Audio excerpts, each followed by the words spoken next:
자, 이제 상향적. 우리 쌤같이 모르시면 조금 대답을 해주시면, 물어보시면 제가 뭘 모르는지 이해할 수 있어서 잘할 수 있을 것 같은데 조금만 물어봐 주시기 바랍니다. 자, 거기 립스키의 일성관료제. 거기 하기 전에 상향적 접근의 의의부터 한번 봅시다. 상향적 접근 방법에서 집행에 대한 시각은 정책 집행을 다수의 참여자 사이에서 발생하는 상호작용으로 인식한다. 정책 집행이 단순하게 정해진 걸 그대로 실행하는 것이 아니라 여기 있는 사람들 간의, 집행자들 간의 상호작용. 그렇죠? 자, 그 다음 상향적 접근법의 주된 관심사는 일선 관료와 대상 집단의 입장에서 정책 집행이 현장에서 실제 어떻게 이루어지는가를 기술하고 설명하는 데 중점을 둔다고 그랬죠. 아까 우리 기출문제 풀 때 현장에 초점을 둔다. 하향적 접근이 아닌 걸로 돼 있었죠. 자, 주요 연구에는 법안의 미시적 정책 집행하고 엘모의 백워드 접근, 백워드 매핑, 립스키의 일성관료제론. 자, 립스키의 일성관료제 보니까 아까 정책행정 이론론이라고 그랬죠. 그 다음 상향적 접근은 일성관료가 중시됐죠. 아까는 누가 중시했어? 정책 결정자가 중시했는데 일성관료가 중시되고, 그렇죠? 그 다음 집행 문제 해결에 초점을 두고, 자, 모호성, 일반성과 모호성을 띠기 쉽겠죠. 상황적 접근에서는. 그 다음 밑에서부터 케이스 바이 케이스로 쭉 올라가서 접근하니까 미시적이고, 어떤 접근이다? 귀납적 접근이다. 미시적이다. 이건 뭘 말한다 그랬어? 미시적. 귀납적이다. 이건 뭘 거시적이다. 이렇게 보통 이야기할 때 미시적이라는 것은 어떤 걸 의미한다? 개인과 개인의 행동들을 주로 미시적이라고 그래. 거시적이라고 할 때는 제도적으로 보는 거. 법이라든가 제도로 보는 거. 그렇죠? 자, 우리 쌤 이거 한번 간단히 예를 한번 들어볼게요. 우리 옛날에 투캅스 쌤 혹시 본 적 있어? 자, 일단은 박중훈이하고 안성기하고 나왔던, 너무 오래됐죠? 자, 됐어. 그냥 내부자들 봤어요? 됐어. 그러면 이 드라마 보고 뭐 좋습니다. 이렇게 봐봐. 똑같은 걸 보고 나서 경찰 제도는 말이야, 강한 자에겐 약하고 약한 자에겐 강해서 이 어떤 계급관계 같은 걸 공고히 해주는 그런 기구에 불과해 라고 봤다면 그 사람은 거시적으로 본 거야, 영화를. 그런데 자, A 형사, B 형사가 있는데 범인이 A 형사는 아주 고참이야. B 형사는 이제 신참이야. 그러니까 A 형사가 뭐라 그러면 술술 불지만 B 형사가 뭐라 그러면 막 대들어. 그럴 때 왜 범인은 A 형사에 대해서는 고분고분하면서 B 형사에겐 대들까? A 형사는 아마 고참이라는 상징 때문에, B 형사는 신참이라는 그런 상징 때문에 이렇게 하지 않았을까? 뭐 이런 식으로 이야기를 하고 있으면 그 사람은 영화를 미시적으로 본 거야.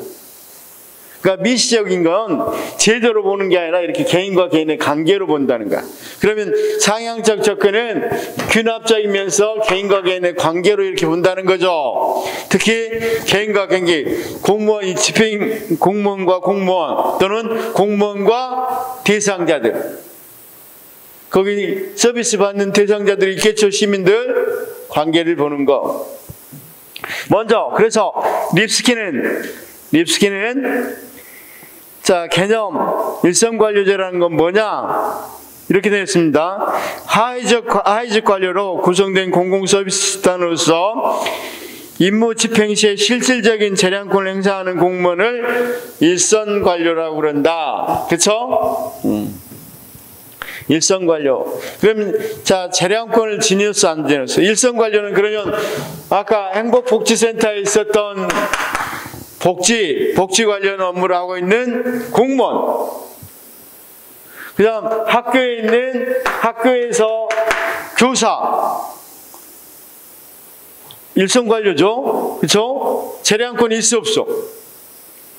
재량권 굉장히 크잖아, 교사들. 자기가 학교 교실에 들어갈 때 어떻게 가르칠지 자기 마음이지. 누가 위에서 이렇게 가르치라고 나왔노? 내가 오늘 강의를 하든, 오늘 얘들한테 뭐 하든, TV를 보여주면서 강의하든, 토론하게 하든, 간섭 안 하죠?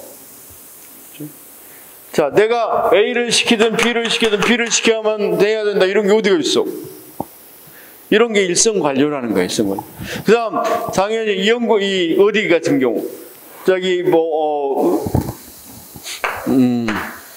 의사들이 있는데, 진료소나 보건소 같은 의사들. 그쵸? 이 사람들 상당히 재량권이 있어, 없어? 갖고 있단 말이야.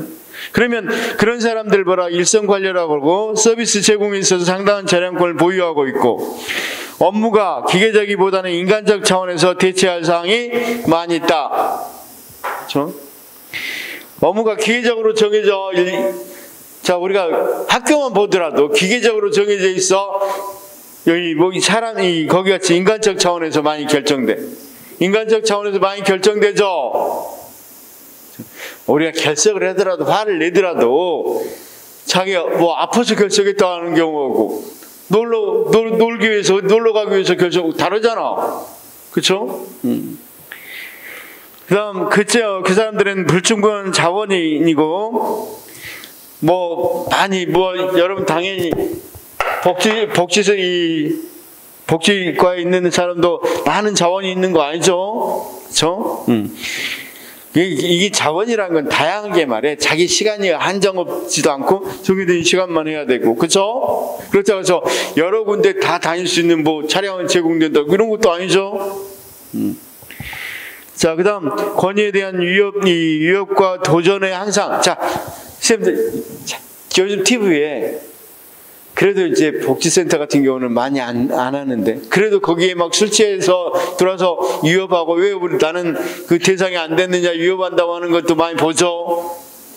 특히 학교 같으면 어때? 선생님한테 학생들이 선생님을 폭행하거나 학부모들이 와서 폭행하거나 자기 권위에 대해서 도전은 굉장히 많죠. 그런 권위에 대한 위협과 도전, 뭐하고 대립되는 기대. 선생님, 우리가 여기 복지 직원이 어디까지 해줘야 될까? 그 아픈 사람이 오면 그걸 밀어주고 밖에까지 내다 보내주는 것이 보내줘야 돼? 아니면 거기 서류 처리만 해주는 것이 업무야? 참 좀 애매한 경우도 많이 있어. 직접 모셔왔을 때 글을 못 쓰면 써줘야 되는 것까지 업무야? 뭐야? 교사 입장에서는 어디까지 해줘? 어디까지 돌봐줘야 돼? 그쵸? 초등학교 때고 그래서 어디까지 돌보고 어디까지 교사로서 이거 상당히 애매하잖아. 그다음 평가가 어렵다. 그쵸? 평가가 어렵고. 그래서 일선관료제 특징이 거기 나와 있죠? 평가가 뭐하고 쭉 나와 있단 말이야. 그래서 이들은 적응 기제로 어떤가 하면 업무를 단순화해야 돼. 너무 복잡하니까 단순화해서 정형화된 메커니즘을 구성해야 어떻게든 이 시간 없는데 잘 해낼 수 있겠죠. 자, 그래서 복잡하고 불확실한 상황에 대처하고 고객 집단 내에서 재정의한단 말이야. 그래서 일선관료 인지 구조 속에 단순화시켜놓고 인종, 성, 학력, 경제적 계급 등의 기준을 가지고 고객을 재정의하고 범죄와의 선별해서 고객의 책임을 전가하거나 사회문제 탓으로 하여 책임을 회피해 등 기제로서. 그렇죠? 왜 안 했어? 그러면 저 사람이 내가 그렇게 말해줬는데 몰라요. 그렇죠? 이를테면, 자, 외국인이 왔어. 복지시설 담당해. 근데, 아씨, 자세히 대답해봤자 몰라줄 것 같아. 대충 했어. 그러고 나서 뭐라 그래, 보면. 에이, 이야기해줬는데, 잘 모르는 거예요. 이렇게 둘러댈 수 있겠죠. 그런데 아주 똑똑해. 그냥 보니까 화이트 계급이야. 그래서 좀 잘할 것 같아. 저 사람 녹음할지도 몰라. 그럼 어떻게? 아주 자세히 설명해 주죠. 이렇게 하는 것들이 뭐다? 재정의 한다면. 거기 그러면 행동이 달라질 같아져. 그럼 결론은 봐.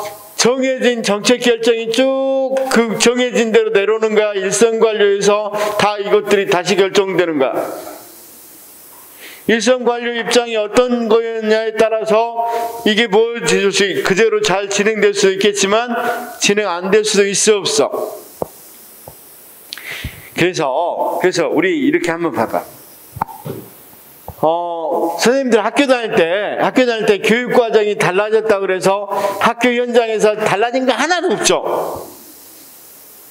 무슨 교육 과정이 달라졌다 그러면 학교 현장에서 또는 교육부 장관이 달라져서 이번에는 뭐 해야겠다 하지만 학교 현장에서는 하나도 안 바꿔지죠. 여기서는 교육부에서는 고위층에서는 이거 정책 결정하는 사람들은 그렇게 해라고 정책 결정하지만 현장에서는 하나도 안 달라지죠. 이런 것들이 뭐 때문에 그래? 일선 관료의 이런 특징 때문에 그렇단 말이에요.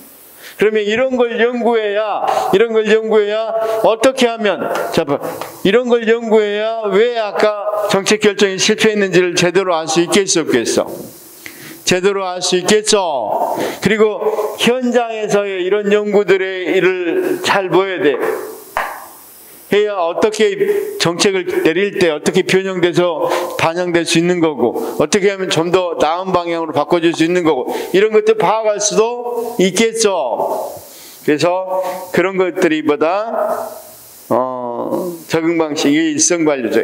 뭔 말인지 알겠죠? 이 상향적 접근이다. 두 번째는 범안의 적응적 집행, 상황론적 집행에서 의의 좀 보겠습니다. 적응적 관점에서 집행현장의 중요성을 강조한다. 범안은 정책 집행의 제도적 현상을 크게 거시 집행구조와 미시 집행구조로 구분하고 미시 집행구조에서 발생하는 정책과 집행조직 사이의 상호 적응 자체가 성공적 집행이며 정책 집행의 성과는 이러한 미시적 집행 과정에서 결정됨을 강조한다. 이 그림을 조금 그림으로 한번 확대해서 보도록 하겠습니다. 그러니까 9페이지 보면 뭐라고 돼 있어? 제일 밑에 오늘 알아들인 것 자료, 오늘 알아들인 자료 앞에 그림 나와 있는 거, 자료 있죠? 오늘 그림 나와 있는 거 9페이지 오늘 자료 9페이지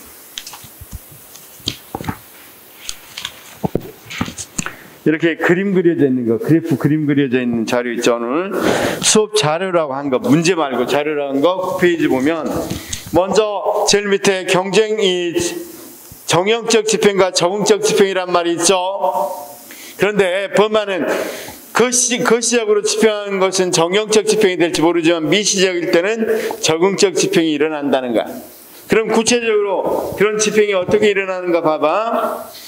그걸 한 장 넘기면 나와 있어. 한 장 넘기면 거시적 집행하고 미시적 집행으로 나눠져 있죠.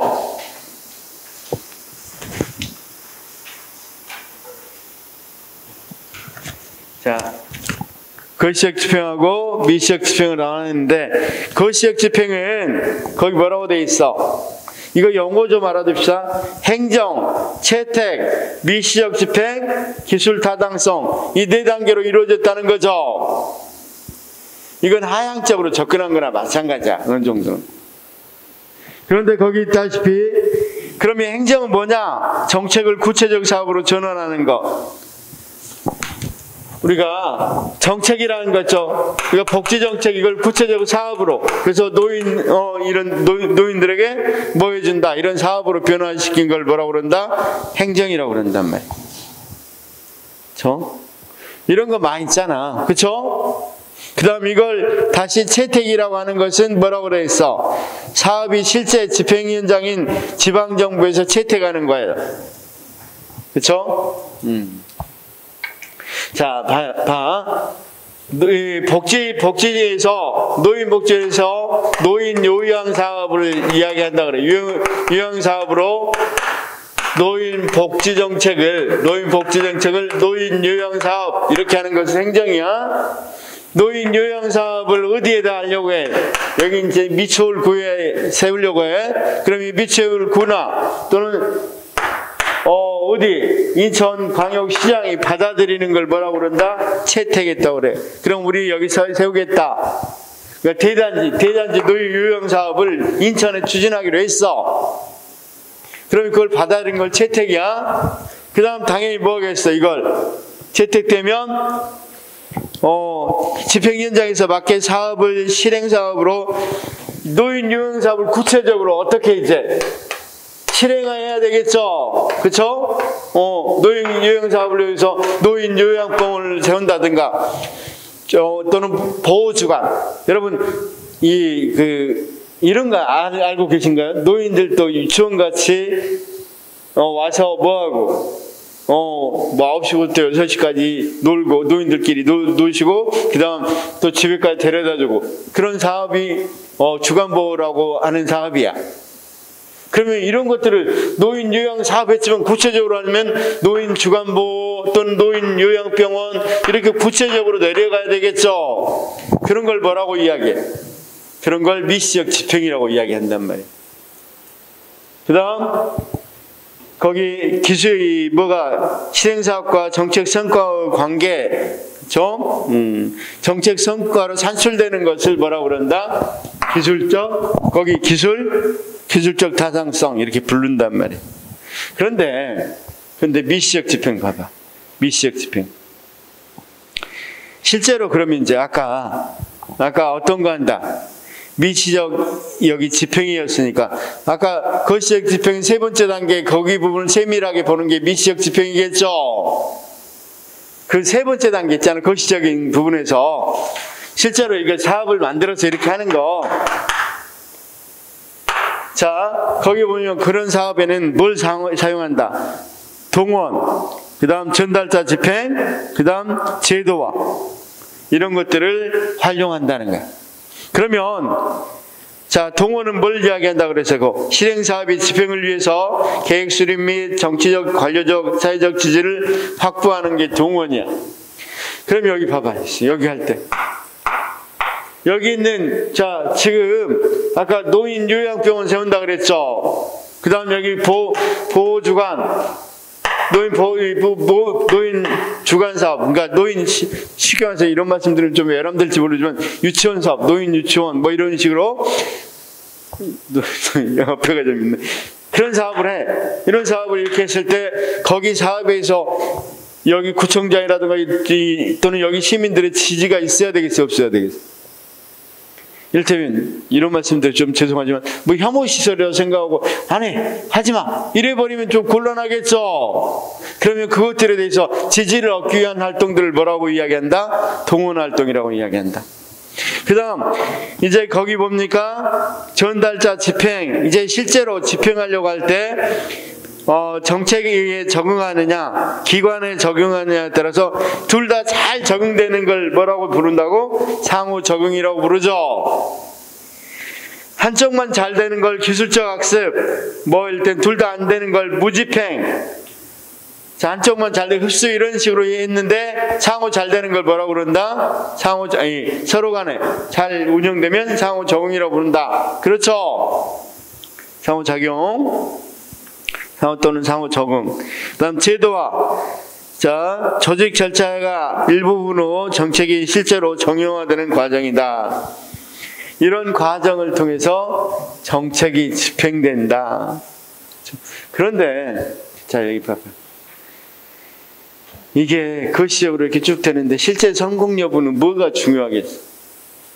실제로 이렇게 이런 걸 세울 때 이 미시적으로 이렇게 실행할 때가 더 중요하겠죠. 그렇죠? 사실은 미시적으로 실행하려고 해도 동원이 안 되면 어때? 정책 지지를 못 받으면 이 형식적으로 될 수밖에 없겠잖아.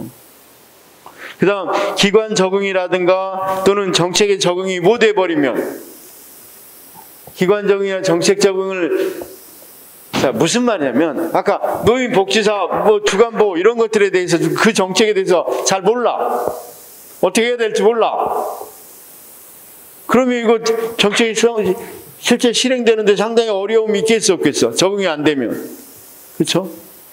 또는 그 기관에 대해서도 운영하는 기관에 대해서 자기가 적응이 잘 안 되면 실제로 집행자들이 그것도 기관 적응도 잘 안 돼. 그럼 역시 기관 적응이라는 것은 내가 자기가 조금 맞는 업무 같은 게 있을 거 아니야. 그럴 때 적응 잘하죠. 그런데 적응이 영 안 돼. 선생님들이 이 시청 같은 데 들어가면 여러 군데 돌아다닐 거란 말이야. 그런데 이거 여기 뭐 지적계 같은 게 갔더니 맨날 계산하고 나오고 적응이 안 돼 이거. 그런 사람도 있어. 이 노인복지에 노인들에 대해서 복지 같은 거 할 때 마음이 안 생기고 적응이 안 되는 사람도 있다고. 뭐 이런 말씀드리면 좀 그러겠지만 비유에 안 맞는다고 생각하고 막 그러면 기관 적응이 되겠어 안 되겠어? 복지기관에. 안 돼.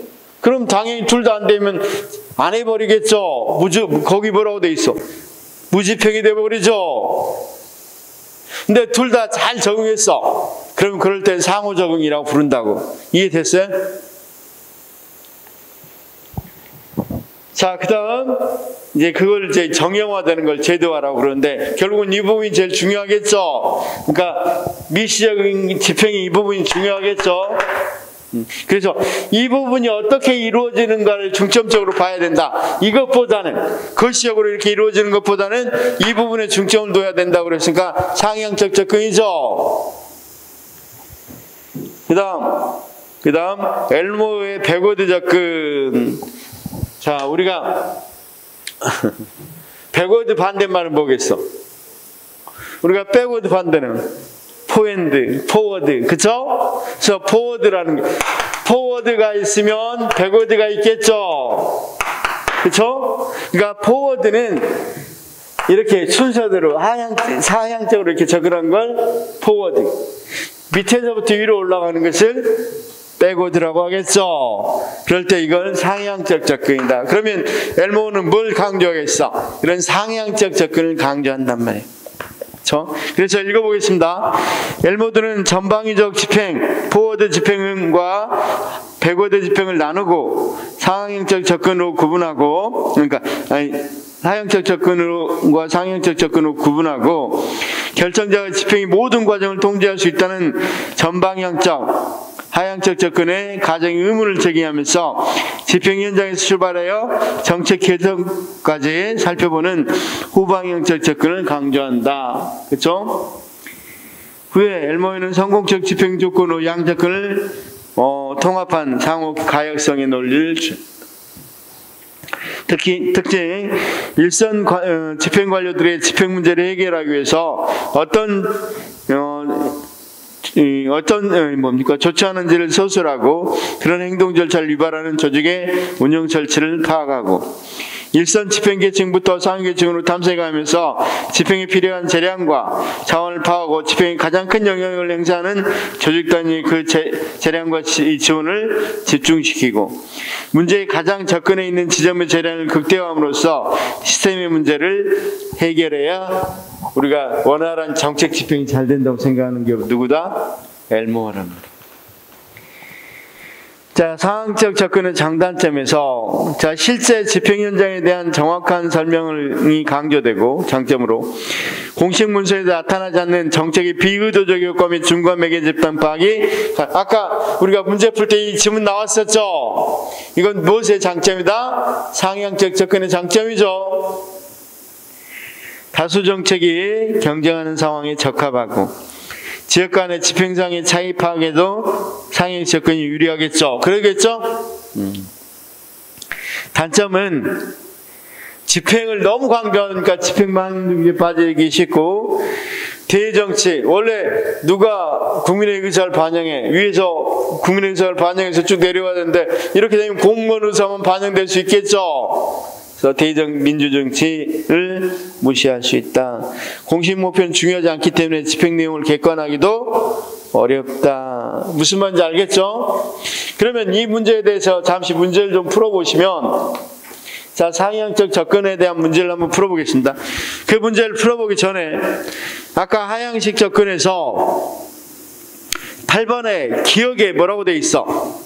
집행이 일어나는 현장에 초점을 맞춘다. 이건 하향식이야, 상향식이야? 그렇지, 이제 보니까 상향식이죠. 그 다음 니은, 자, 일선 공무원의 전문 지식과 문제 해결 능력을 중시한다. 당연히 상향식이죠. 그 다음 9번에 있어서도 엘모의 하향식 접근법을 후향식 접근이라고, 하향식 접근법을 엘모는 뭐라고 불렀어? 전방향적, 이렇게 불렀죠.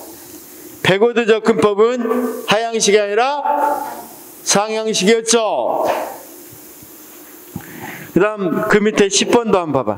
그 밑에 10번도. 자, 10번도 4번 내 밑에 보니까 공식적 정책 목표 이외에도 의도하지 않았던 효과를 분석할 수 있는 건 무슨 접근이었어? 방금 이야기했다시피 상향식 접근의 장점이죠. 자, 11번 문제 풀어봐. 그럼 11번 문제.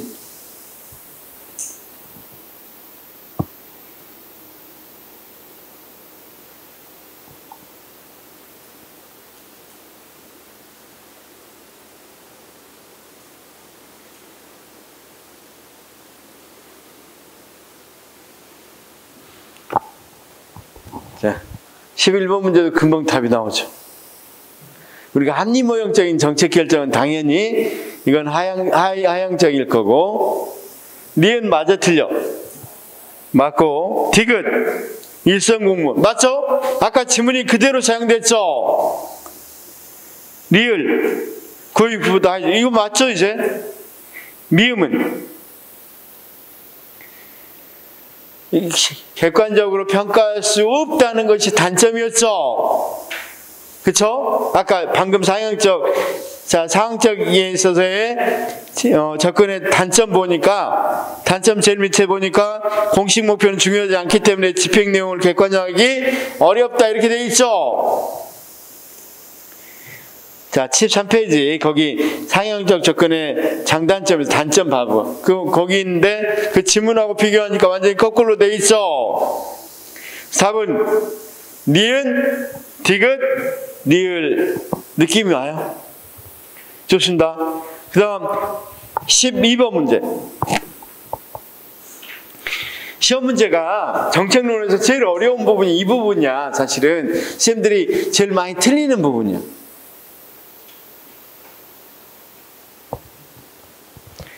자, 일선 관료는 고객에 대한 고정관념을 고정관념을 만들죠. 아까 범주화해 준다 그랬죠. 일선 관료가 업무를 수행하는 기관에 대한 고객들의 목표에 대한 서로 일치한 게 아니라 기대의 모호성이라고 그랬죠. 자, 그 다음 3번 일선 관료는 집행에 필요한 자원이 부족할 경우 대체로 부분적이고 간헐적인 정책. 그럴 수밖에 없죠. 부족하니까. 아니 원래 진료소장이 다 돌아야 되는데 돈이 부족하고 교통수단이 부족하면 일부만 돌겠죠. 자, 일선 관료는 계층에서의 계층제가 하위에 위치하기 때문에 직무의 자율성이 말이 아니죠. 재량과 자율성이 어느 정도는 있다고 그랬죠. 상당히 크다고 그랬죠. 그래서 답은 몇 번? 3번. 몇 번? 3번. 1번은 고정관념을 답한 게 아니라 고정관념을 형성하죠. 범주화 해준다 그랬잖아. 옷 잘 입고 그러면 저 강남에 오네 뭐 이런 식으로 한다고 그랬잖아. 고정관념을 갖게 된다고 그랬잖아. 성이나 인종 같은 것에 대해 고정관념이 생긴다고 그랬잖아. 그쵸? 그 다음 13번 범한 이야기입니다. 적응적 집행에 대한 설명 옳은 것은 미시 집행 국면에서 발생하는 정책과 집행 조직 사이의 상호 적응이 이루어질 때 성공, 맞죠? 이 거시적 집행 구조는 동원 전달자 집행 제도와 이건 거시적 집행이 아니라 미시적 집행이죠. 3번 행정을 통해 구체화된 정부 프로그램의 집행을 담당하는 지방정부 사업으로 받아, 이건 채택이죠. 근데 문제도 거지같이 됐죠. 행정이라는 거 해놓고 그 다음에 행정을 뭐 이렇게 나왔으니까 진짜 내기 싫었던 사람이 낸 것 같아. 이건 4번 채택은 지방정부 채택한 사업을 실행사업으로 변화시키는 거. 이 실행사업을 변화시키는 걸 우리가 적응적 집행이라고 그런다고 그랬죠. 실행적 집행. 아니, 다시 펴봐보고. 그쵸? 회에 보면 뭐라고 돼 있어? 거기, 미시적 실행 또는 실행적 집행 이렇게 된다고 그랬죠.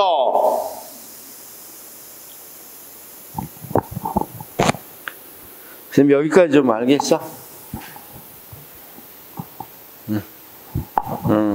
좋아. 그 다음 이제,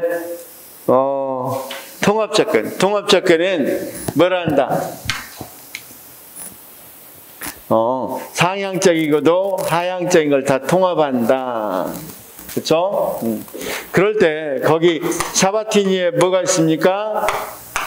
정책, 옹호, 또는 연합, 지지 모형, 이런 게 있죠? 자, 사바티니. 먼저 통합접근의 기본 입장이 뭐가 있습니까? 1980년대 중반 이후 하향적 및 상향적 접근 방법의 장단점을 보완하고자 하는 학문적 노력이 등장하게 된다. 양 접근 방법이 집행이 현실의 부분적 측면만을 강조하는 한계를 극복하고 각 접근 방법 변수를 통합함으로써 집행의 다양성 측면에 대한 설명을 시도했다. 사바티니는 처음에는 하향적 접근을 지정하다가, 우리가 아까 사바티니가 제일 앞에 뭐가 있었어? 하향적 접근한 거 봤었죠? 다시 한 번만 페이지 앞으로 조금만 돌아가 봅시다. 70페이지 보니까 사바티어의 마지메니언의 하향적 접근이 있었죠. 그래서 처음에는 하향적 접근을 하다가 통합적 접근으로 올라갔다. 그렇죠? 통합 모형을 제시했다. 의의에서. 그 다음 비교 우위적 접근. 원래는 사바티는 두 가지 합니다. 비교 우위적 접근은 상향적, 하향적 접근 방법 중 상황에 따라 적용 가능성이 큰 하나의 접근 방법을 선택해서 연구의 이론적 틀로 활용한다. 그렇죠? 자, 봐봐. 이를테면 어떤 거, 뭐 크게 문제가 여기같이 논점이 없는 거, 그렇죠? 특정 정책의 집행 현장을 좌우하는 경우, 연구자 정책 집행 평균적 일반적 과정에 관심을 두는 경우, 이를테면 자, 고속도로 건설 같은 경우는 특히 일반 고속도로 건설 같은 경우는 논쟁이 있어 없어? 없으니까 어떻게 뭐해졌는가, 이것이 정해지고 어떻게 집행되는가, 이런 식으로 쭉 보면 되겠죠. 하향적 접근이 좋을 거고. 그런데 여러분 알다시피 막 환경 문제 같은 경우는 어때? 원전 문제. 자, 원전. 요즘 원전 문제 시끄러운데 원전 문제는 하향적으로만 하면 돼? 말이 안 되죠. 원전은 어때? 찬성하는데 반대하는 여러 사람들이 있으니까 그런 것들은 상향적으로 해라. 이런 식으로 연구를 할 때. 그렇죠? 자, 그다음 나중에는 이걸 이제 뭘로 했냐면 정책 지지 연합 모형 또는 정책 옹호 모형이라고 그래서 이야기를 합니다. 상향적인 것과 하향적인 것을 다 통합하자. 그렇죠? 기본 전제부터 선생님 이제 이걸 풀기 위해서 일단 정책 연합 지지 또는 옹호 모형이라는 게 뭐냐면, 자, 선생님 이해를 위해서 한번 이것부터 읽어보고 무슨 말인지 한번 전체를 한번 생각해 봅시다. 이것부터 읽어보고 선생님 11페이지 서울대학교 정책 옹호 모형을 적용한 국립대학 법이나 정책 변동 과정을 분석해 보겠다. 이런 것들. 그러니까 정책 옹호 모형이 어디에 쓰이는지 알 수 있겠죠. 이를테면 서울대학교 법인화 됐어, 안 됐어? 그렇죠? 법인화 될 때 어떻게 해서 법인화가 됐느냐? 이게 정책이 지금 집행되는 겁니다. 지금 집행을 하려고 합니다. 정책이 결정된 것까지는 놔두더라도 이제 이걸 뭐 하려고? 집행을 하려고 합니다. 물론 여기는 결정이 어떻게 되는지 요건까지도 보긴 하는데, 정책 옹호 모형이라는 것은 봐봐, 이럴 때 집행을 찬성하는 사람이 있겠어, 없겠어? 찬성하는 집단이 있을 거고 반대하는 집단이 있겠죠. 옹호 집단, 그 다음 반대 집단이 있겠죠. 이들에 의해서 정책이 결정되겠어, 안 되겠어?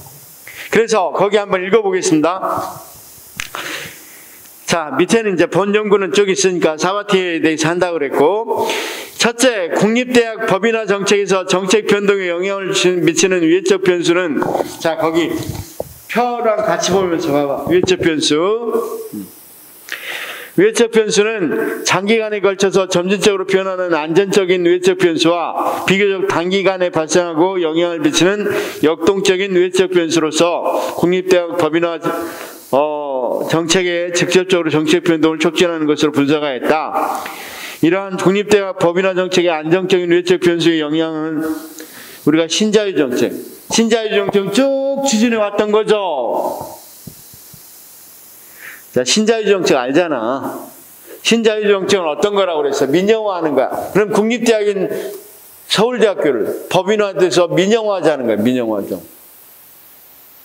그러니까 당연히 법인화하려고 하는 이런 노력들은 위해적 변수였겠죠. 그다음 자, 이 원리를 수월성과 효율성을 중심으로 하는 경쟁 구조와 교육 패러다임 변화와 시장 경쟁 원리에 반하여서 교육의 평등성과 보편성을 주장하는 옹호연합의 반대로 갈등이 심화됐다. 자, 일단 역동적인 위해적 변수는 영향으로는 세계적인 IMF 위기, 글로벌 경쟁 시대에 따라 대학의 경쟁력 강화, 정권과 장관의 교체, 이런 것들은 솔직히 말해서 지속적입니까? 정권 교체 4년마다 5년마다 있을 수 있으니까 지속적이라고 할 수 없겠죠. 근데 이명박 정부로 뭐가 변했어? 정권이 변했단 말이야.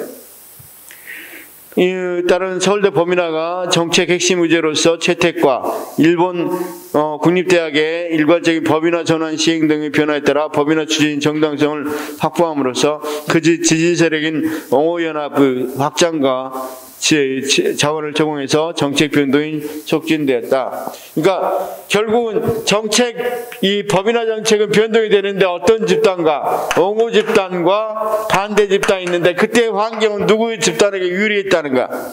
옹호 집단에게 상당히 유리하게 외부 환경이 돌아가고 있었다는 거죠. 둘째, 국립대학 법인화에 영향을 미친 옹호연합의 형성과 계층적 신념 체계에서는 국립대학 법인화를 찬성하는 옹호연합과 반대하는 연합으로 상이한 신념체계가 입각해서, 그래서 거기 명칭을 한번 봐봐. 명칭이 뭐라고 그랬어? 자, 사바티어에 있어서의 정책 지지 연합 모형 또는 정책 지지 이 연합 모형, 특히 중요한 게 무엇에 의해서 정책이 결정된다? 사람들 신념체계. 다시요. 많은 정책들은 옹호 집단과 반대 집단의 싸움으로 경쟁에 의해서 정책이 결정되는데, 그 중에서도 이들의 지지와 연합을 이끈 것이 신념이라는 신념. 자, 우리가 알다시피 부산에 이게 KTX를 뚫으려고 그럴 때 무슨 산이었지? 이 산에다가 뚫으려고 하는, 그러니까 어떤 스님이 완전히 단식한 적이 있었죠. 여기 청개구리도 많고 많이 있는데 이런 생물들 보호해야 되는데 맨날 시끄럽게 왔다 갔다 하면 문제가 크다. 그래서 그런 사람들을, 그런 것들, 또는 이런 것들, 환경연합 같은 데서는 이런 것들을 굉장히 반대했죠. 그런데 이걸 또 찬성하는 입장에서는 이래야 경제가 발전하고 교통도 편리해지고 이러니까 이쪽은 해야 된다, 이런 것들이 있었는데, 그 당시 환경에 있어서는, 자, 만약에 이 환경이 다른 대통령이 집권했거나 또는 환경에 관련된 대통령이 집권했고 이러면 안 됐을 수도 있겠죠. 근데 이 외부 환경이 좋았을 때 정책이 집권이 되더라. 그래서 자, 그들을 좌우하는 게 뭐다? 신념체계다 이 말이야. 그러면 아까 서울대 민영화를 찬성하는 지지연합의 신념체계는 뭐였겠어? 신자유주의. 그렇죠? 그럼 반대하는 입장에서의 반대하는 옹호 집단의 핵심 신념은 뭐겠어? 교육은 평등하고 보편적이어야 된다. 자, 우리 한번 이것도 봐봐. 우리 서울시장이, 오세훈 서울시장이 뭐 했을 때, 뭐 때문에 물러났어? 아이들을 누구나에게 이 무상급식을 해줘야 되느냐, 아니면 못 사는 애들만 해줘야 되느냐, 이걸 저희 했을 때, 자, 보수주의자들은 보편적인 복지가 아니라 어떤 거? 자, 진보주의자들은 보편적인 복지를 내세워. 누구나 복지를 받아야 된다는 입장이란 말이야.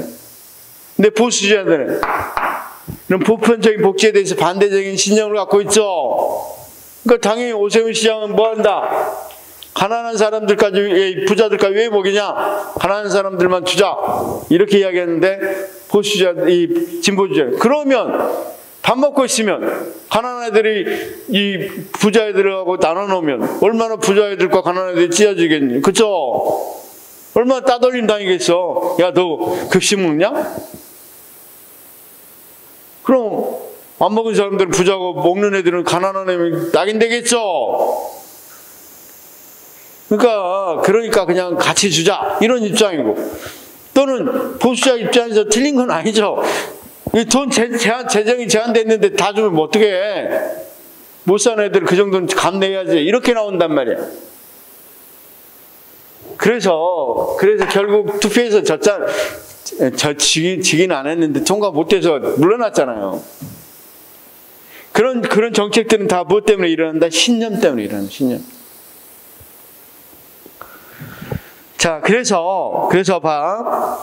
셋째, 옹호연합 자원과 전략은, 그럼 그 사람들의 그러니까 평준화하자는 사람들의 이 자원이라든가 전략은 어떠냐면, 그 사람들은, 자, 봐봐. 일단, 대통령도 자기 편이겠죠.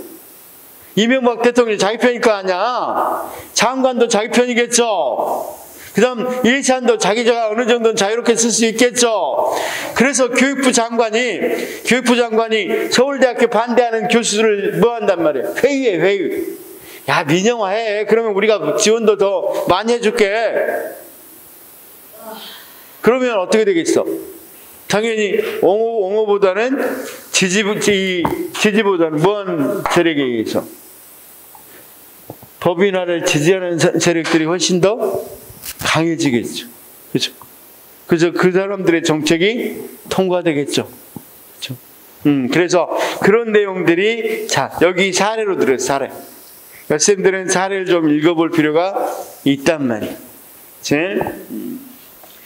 그러면 거기 다 한번 봅시다. 거기 밑에 몇 페이지? 74페이지. 거기 이 옹호 모형에서 기본 전제 봐봐. 기본 전제. 자, 우리가 정책 변화 과정을 이해하기 위해서 10년 이상의 장기간이 필요하다.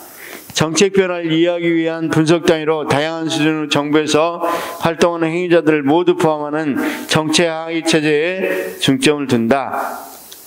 다음, 정책 하위 체제 안에는 신념 체계를 공유하는 정책 지지연합이 존재한다. 여기까지도 다 뭔 소리인지 알겠죠?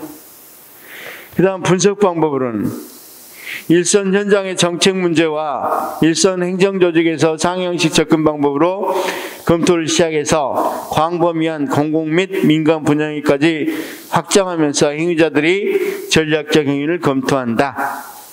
상향적 접근 방법으로는 행위자들의 신념체계, 자원을 공유하는 지지연합 집단을 구분해서 이들의 사용 전략, 아까 봤었죠? 그런 걸 파악한다. 하향적 접근 방법으로는 법적, 사회적 경제적 요인을 확인하고 특정 정책과 행위자 전략 사이의 인과관계를 검토하고 하해체제 외부의 사건을 중점적으로 아까 사건들이 있었죠. IMF라든가 신자유주의 정책의 흐름이라 이런 것들은 하향적이다. 요약하면 핵심 신념에 기초한 지지연합의 상호작용과 시간의 흐름에 따른 정책학습, 사회경제적 변동과 정치체제 구조의 변화로 사회 정책 변동이 일어나며 점진적 정책 변동을 설명하기에 용이하다. 그렇죠? 우리가 정책 변동 몇 년 정도 일어나야 된다고? 10년 정도. 그래서 이 부분 나중에 엘모라든가 머틀랜드의 통합 모형도 있는데 일단은 이 부분 한번 봐봐. 시험 문제 풀어보도록 하죠. 이것도 시험 문제 많이 나옵니다. 사바티어의 정책 옹호 모형. 거기 14번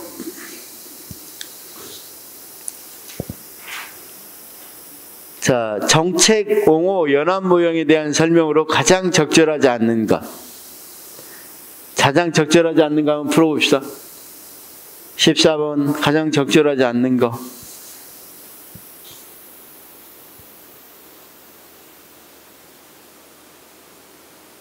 자, 1번 정책 변화 과정을 이해하기 위해서는 10년 이상의 장기간이 필요하다. 맞죠? 정책 행위자 집단의 핵심 신념이 기초한 상호작용과 정책학습을 강조한다. 맞죠? 집단 의사결정을 유용화해서 정책 결정 과정을 3가지 의사결정 모형으로 이런 적 없죠? 집단 의사결정을 유용화해서 정책 결정 과정을 3가지 의사결정 모형으로 분석하는 것은 우리 쌤 제일 몰랐던 앨리슨 모형을 이야기하는 거죠. 그쵸? 앨리슨. 쿠바 미사일 위기 사건. 4번. 정책 변화의 분석 단위로서 다양한 행위자를 포함한 정책 하위 체제에 중점을 둔다. 맞죠? 15번. 사바티어의 통합 모형에 대한 설명으로 가장 옳지 않는 것은 정책 변화 이해에 가장 유효한 분석 단위는 정책 하위 시스템입니다. 맞죠? 정책 하위 시스템은 서로 다른 목표를 가진 지지연합이 있다. 맞죠? 정책 하위 시스템 참여자 활동에 영향을 미치는 요소는 상향식 접근 방법으로 도출하였다. 참여자 활동에 영향을 미치는 요소는 아까 신자유주의라든가 뭐 어떤 사건이나 이런 것들이 영향을 미치니까 하향식이 아니 상향식이 아니라 하향식으로 보통 조출합니다. 정책 집행을 한 번의 과정이 아니라 연속적인 정책 변동을 봤다. 맞죠? 그래서 답은 3번. 3번.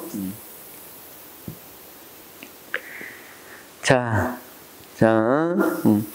16번도 한번 전체를 묶었으니까 한번 볼까요? 16번. 범안은 체제 관리 모형, 관료적 과정 모형, 조직 발전 모형, 갈등 협상 모형 등 정책 집행의 거시적 환경에 대한 4가지 연계 모형을 제시했다. 범안이 아닙니다. 네. 나중에 보겠지만, 자, 엘모입니다. 엘모. 자, 이건 여기 우리 책이 없어서 제가 뭘로 가져왔냐면, 이걸로 가져왔으니까 이걸로 나중에 보도록 하겠습니다. 자료로. 지금 시간이 돼서 다음번에 제가 할 때 그 설명해 주면서 하겠습니다. 2번 엘모는 초기 상향적 접근법을 주장하다가 이후 통합 모형. 맞죠? 3번 사바티어 통합 모형은 정책의 변동을 중시하는 정책학습 모형의 성격이 강하다. 4번 프레스만과 일다부스키 제일 초기에 오클랜드시에 연구한 사람들이죠. 공동체 등의 공동행동의 복잡성 모형에서는 정부 사업의 집행이 참여자와 의사결정 수가 늘어나면서 집행하기 어려운 복합적 과정을 표현했다는 점을 설명하였다. 그렇죠? 좋습니다. 17번은 고긴까지 알아야 돼. 그렇죠? 그래서 자, 다시 한 번만 우리가 이건 시험 문제에서 나오면 가장 많이 틀린 영역이기도 해. 정책론에서. 정책 집행 최근에 주장되는 거니까 틀린 모양인데, 자, 여기 한번 봅시다.